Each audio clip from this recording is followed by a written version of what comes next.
So what's up everyone, and I hope everyone had an amazing week. It's been a really productive week on this side as well. And when I was playing Neighbourhood Loot, I was thinking to myself, something needs to be different. I mean, tower defense games generally follow the same kind of path, and I wanted to make it a little bit different, so I decided to add a little bit of a difficulty dynamic. So I went to the drawing board and I thought about maybe having something that can deactivate your weapons and something that can speed up the enemy's strengths. This whole idea just came about because in normal tower defense games you can press a button and enemies can spawn quicker, but sometimes they'll overwhelm you. But now here in this game, it's going to do it by itself. So maybe eventually I will add that in where you can select and choose that. But for now, it was just really an idea to have them do that by themselves. So part one of the new idea is adding a power supply. The whole idea behind the power supply is thieves are allowed to enter the power supply as they would the home, and your weapons will be disabled for a certain period of time. This time period will basically grow the more the enemies enter it. So the first time they enter it would only be half a second, which you really won't even notice that in game. But the more it happens, the longer it would become. So eventually, when your weapons are disabled for, let's say, 5 seconds, the recovery chance is so small and the game will end.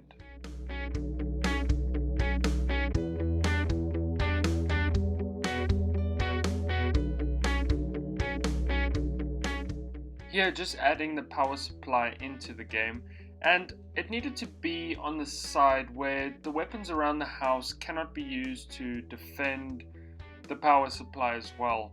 So they need to be defended independently. A little bit of a tongue twister.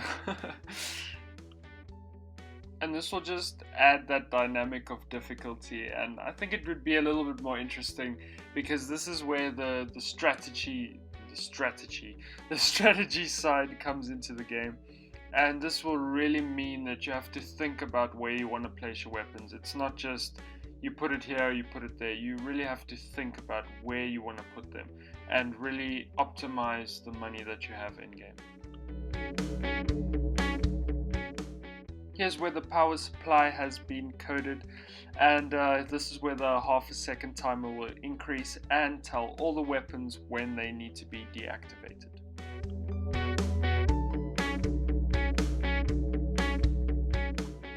So part 2 of the new difficulty dynamic is the tool shed, and the whole idea behind the tool shed is that I wanted to make a different experience for every single one playing and every time they wanted to play the game.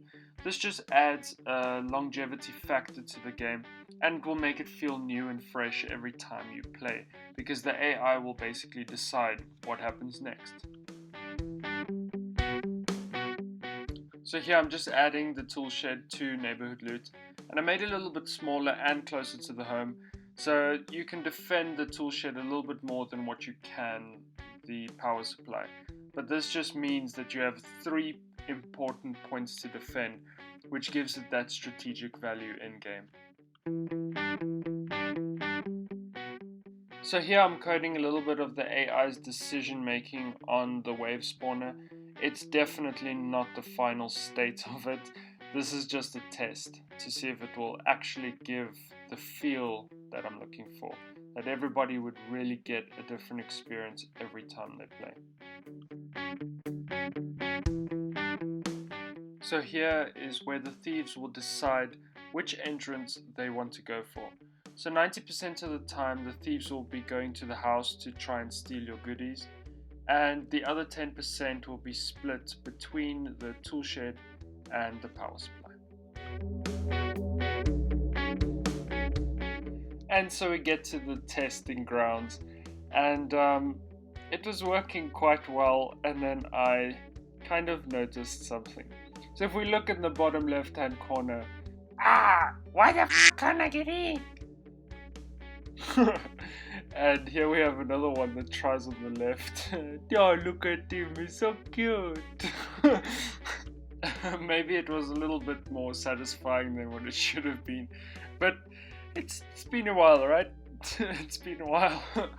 So I managed to fix it, so as you can see the box disappears and the thief will enter the power supply. And that brings us to the end of another devlog. And if you liked the video, you know what to do. And if you like the new additions to the game, please leave a comment below and let me know. And thank you so much for joining. Have an awesome week further. Cheers.